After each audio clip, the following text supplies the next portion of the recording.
Lincoln, Laney, High Five, Commander Mars, Ape Face, Point Blank, Cornelia and Lillian were in the simulator. It activated and we found ourselves on the island of the Statue of Liberty in the year 1885. We saw the Statue of Liberty under construction. Me, the Statue of Liberty. It's under construction here. Lincoln, it sure is. High Five, when was the Statue of Liberty built? Me, it was built back in 1886. It was given to us as a gift by the French for helping us win the Revolutionary War 110 years ago this time. The Statue of Liberty, Liberty enlightening the world, French, La Liberté éclairant le monde, is a colossal neoclassical sculpture on Liberty Island in New York Harbor in New York, in the United States. The copper statue, a gift from the people of France to the people of the United States, was designed by French sculptor Frédéric Auguste Bartholdi and its metal framework was built by Gustave Eiffel. The statue was dedicated on October 28, 1886. The Statue of Liberty is a figure of Libertas, a robed Roman liberty goddess. She holds a torch above her head with her right hand, and in her left hand carries a tabula ansata inscribed in Roman numerals with July formed Polski, July 4, 1776. The date of the U.S. Declaration of Independence. A broken chain lies at her feet as she walks forward. The statue became an icon of freedom and of the United States, and a national park tourism destination. It is a welcoming sight to immigrants arriving from abroad. Bartholdi was inspired by a French law professor and politician, Edouard René de Laboulaye, who is said to have commented in 1865 that any monument raised to U.S. independence would properly be a joint project of the French and U.S. peoples. Because of the post-war instability in France, work on the statue did not commence until the early 1870s. In 1875, Laboulaye proposed that the French finance the statue and the U.S. provide the site and build the pedestal. Bartholdi completed the head and the torch-bearing arm before the statue was fully designed, and these pieces were exhibited for publicity at international expositions. The torch-bearing arm was displayed at the Centennial Exposition in Philadelphia in 1876, and in Madison Square Park in Manhattan from 1876 to 1882. Fundraising proved difficult, especially for the Americans, and by 1885 work on the pedestal was threatened by lack of funds. Publisher Joseph Pulitzer, of the New York World, started a drive for donations to finish the project and attracted more than 120,000 contributors, most of whom gave less than $1. The statue was built in France, shipped overseas in crates, and assembled on the completed pedestal on what was then called Bedloes Island. The statue's completion was marked by New York's first ticker tape parade and a dedication ceremony presided over by President Grover Cleveland. The statue was administered by the United States Lighthouse Board until 1901 and then by the Department of War. Since 1933 it has been maintained by the National Park Service as part of the Statue of Liberty National Monument. Public access to the balcony around the torch has been barred since 1916. Laney. That's right, and it's one of the symbols of our freedom. High Five, it's an amazing marvel. Point Blank, it sure is. Lillian, I've always wanted to see the Statue of Liberty. Cornelia, me too Lillian. I then saw something in the water floating towards the island. Choir, give me your tired, your poor, your huddled masses yearning to breathe free the wretched refuse of your teeming shore, send these the homeless tempest tossed. To me I lift my lamp beside the golden door. Me, hey, what's that? We saw that it was a bottle floating in the water. I picked it up and inside it was Fievel. Me, Fievel. I held the bottle over my hand and Fievel landed in my hand. Me, are you all right, Fievel? Fievel, who are you and how do you know my name? Me, my name is JD Knudsen and you would be amazed at what I know. We introduced ourselves. Fievel, it's a pleasure. Me, I take it you lost your family on the way here to America. Fievel, I did. We explained everything about what's going on and where we are from and more. Feeble, wow. That's amazing. Me, it is. We're gonna help you find your family. I know America is a big place, but we can help you find them. Lillian, that's right, Feeble. Cornelia, we will never give up until we find them. Feeble, thank you all. Thank you. Me, let's get searching. We searched throughout the city. But with over 1.5 million people in the city, it'll be like looking for a needle in a haystack. Along the way we told Feeble that a villainous rat named Warren T. Rat is really a cat that's been exploiting the mice for their money for protection from a ruthless gang of cat thugs called the Mott Street Maulers, a vicious and ruthless gang of cats that's been terrorizing the mice of New York City. The Mott Street Maulers are only seen in an American tale. Their gang is first seen when they savagely attack the local mouse market. Feeble Mouse Quits is nearly eaten alive by one of them, but he manages to escape the mouth of the cat he's in. They soon run or not seen again until very late in the movie at the Maulers' hideout. Feeble, having heard violin music and believing that it was his father playing, slipped in without anyone noticing. Feeble soon finds that the player of the violin isn't his father, but Warren T. Rat. Even more shocking to Feeble, he finds Warren T. is no rat, but a cat in disguise. Warren T. soon discovers Feeble and, realizing his secret could be exposed, yells for the Maulers to get me that mouse. Though the Maulers themselves fail to capture him, Feeble is soon caught and thrown in the prison. Everyone except Tiger, who was left on guard duty, falls asleep. However, at the end of the song a duo, Tiger and Feeble accidentally break a mirror, which sets off the alarm and wakes up every single Mauler. They soon chase Feeble to Chelsea Pier, where the mice soon find out Warren T.'s secret. In an attempt to be rid of mice for good, Warren T. lights Chelsea Pier ablaze. However, he, along with the rest of the Maulers, are scared away by the mouse of Minsk made by the mice. The Maulers are sent flying off of the edge of the pier. Subsequently, they end up thrown onto the anchor of a tramp steamer boat bound for Hong Kong. They are last seen being reassured by their boss that there are plenty of mice in Hong Kong. Tiger, however, switches sides to aid Feeble. Warren T. offers false friendship to Feeble when the two meet and offers to take him to his missing family, yet after gaining Feeble's trust, he cruelly sells him to a sweatshop. When next they meet, it is some time after Feeble managed to escape the sweatshop. He sees Warren T. for what he truly is, a cat, and is imprisoned by Warren T. and his gang to stop him telling anyone. However, Feeble is released by Tiger, a soft-hearted minion who doesn't share the usual anti-mice feelings most cats do in American Tale. Warren T. Rat and his gang give chase to Feeble but are caught in a trap by the mice, who have had enough of being bullied. Warren tries to reason with the mice, but Tony Topanai knocks Warren's rat disguise off with a slingshot, and then the truth about Warren's species is exposed. The mice unleash a mechanical mouse called the Giant Mouse of Minsk that proceeds to knock Warren T. and his gang off the harbor and into the sea. Before he was chased off, he attempted to set fire to the pier. The fire gets blown out by the Mouse of Minsk. But after Warren is defeated, a tiny ember is ignited by a kerosene leak and it burns the whole pier down, as his last villainous act. Warren T. was last seen hitching a ride on a boat heading for Hong Kong, along with his gang, whom he assured would find plenty of mice there. Me, so yet. Warren T. is a monster. He's exploiting the trust of the mice for protection. He's a con artist and a mass murderer. Lillian, we have to find them and take them down. Me, just call us the cat exterminators. Luan, it'll drive them catty. Laughs, get it? Me, Nico, Eddie and Feeble laughed. Me, laughs, that was so funny. Eddie, laughs, good one. Later we met a bunch of mice we rescued from an evil sweatshop. We met a mouse named Tony Topanai from Italy. At a local market built by the mice, Tony met and fell in love with an Irish mouse named Bridget, who was giving a speech on how to rise up against the cats. But then the Mott Street Maulers attacked. Me, uh-oh. Hey you stupid cats. Leave these mice alone. We punched and blasted the cats away.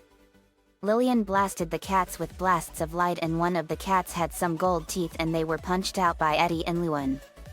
We scared the cats away. Me, you mess with these mice again and it'll be your last. Later we decided to stand up against the Mott Street Maulers and exile them from the city for good. We rallied together with a famous rich mouse named Gussie Mouseheimer, and Fievel came up with a brilliant plan that was based on a story from his childhood. We put the plan into motion at an abandoned museum at the Chelsea Pier. It was a good one.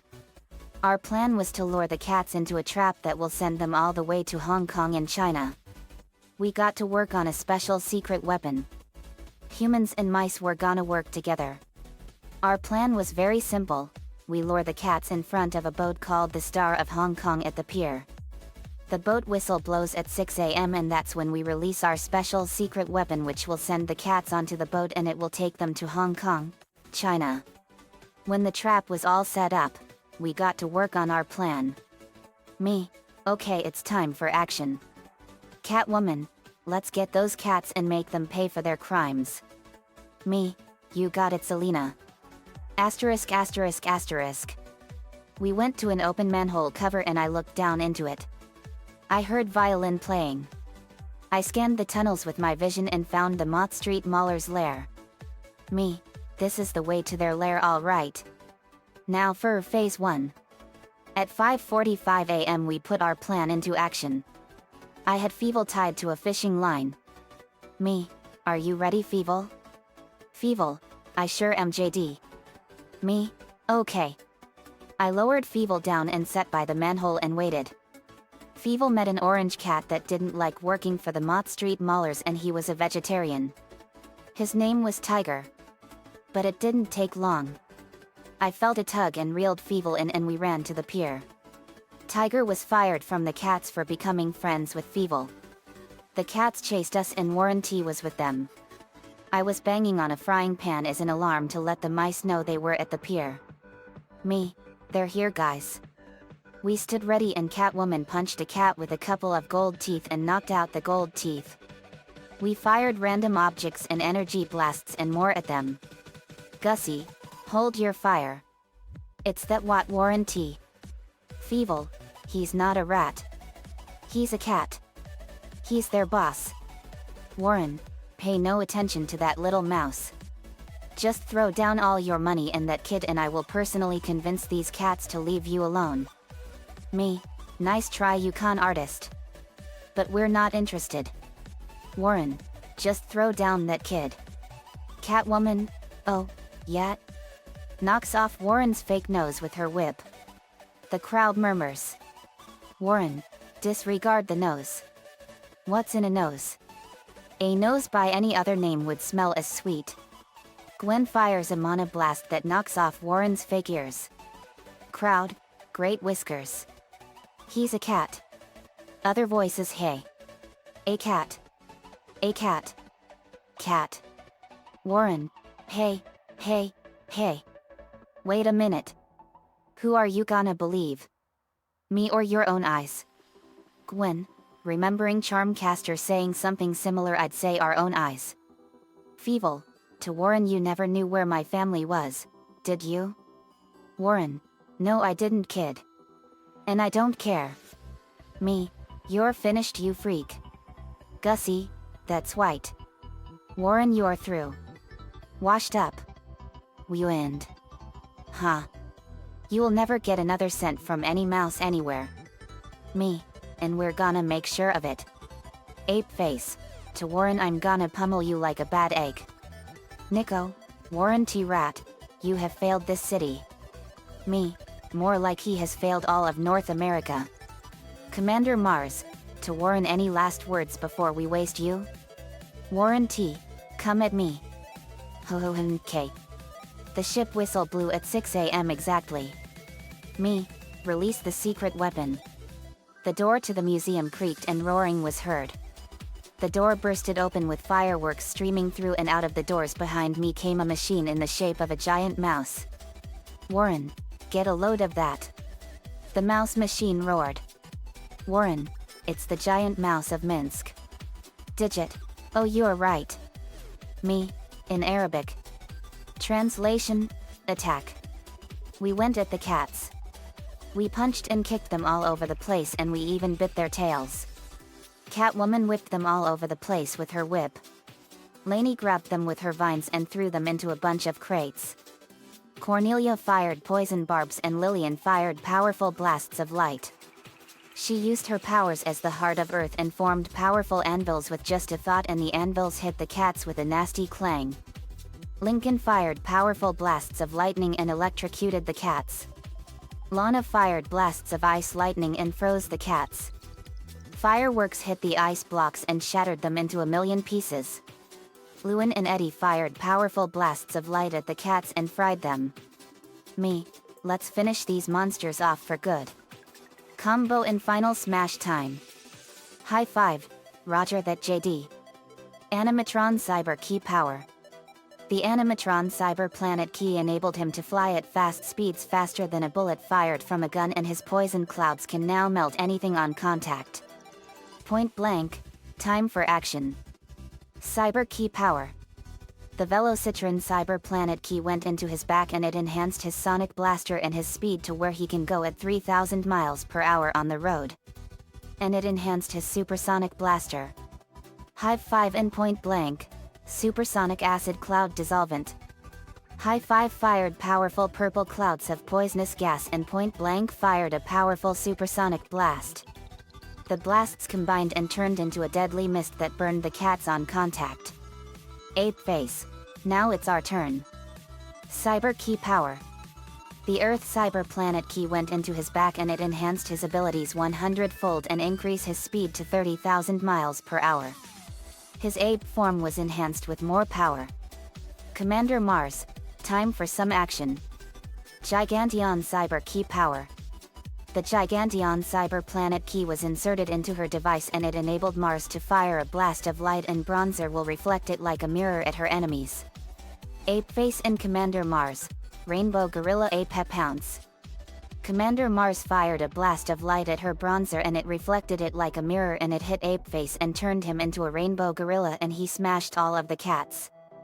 Catwoman, you give cats everywhere a bad name.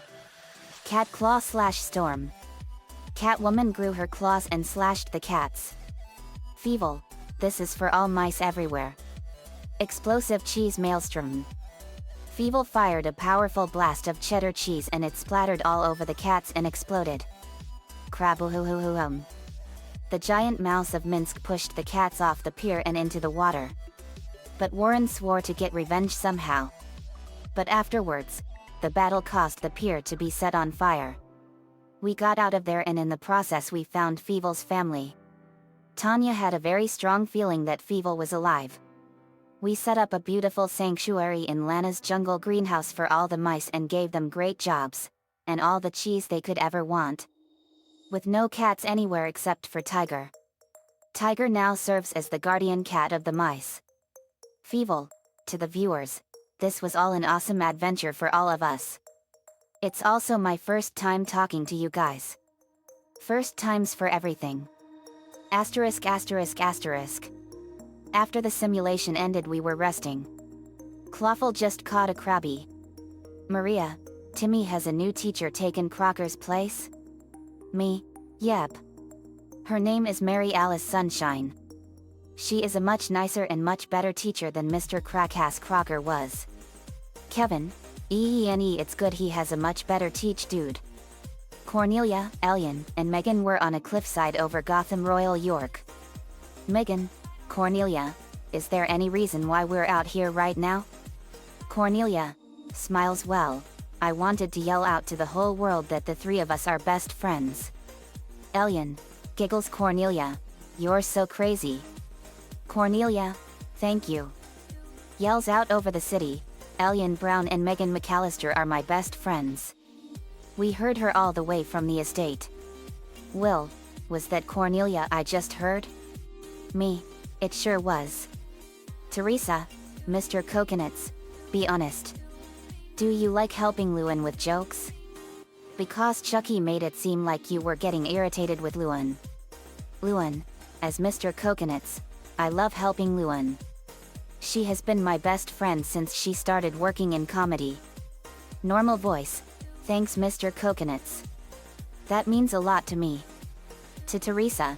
We've been together ever since then and I wouldn't give it up for anything. Teresa.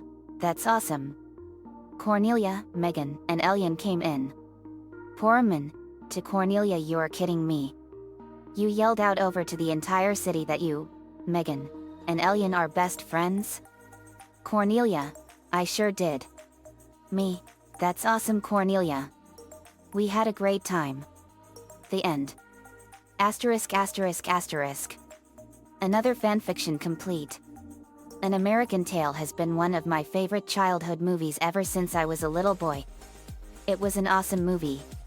Nico-chan 11 gave me the ideas for this one. Thanks man as usual. Let me know what you all think. See you all next time.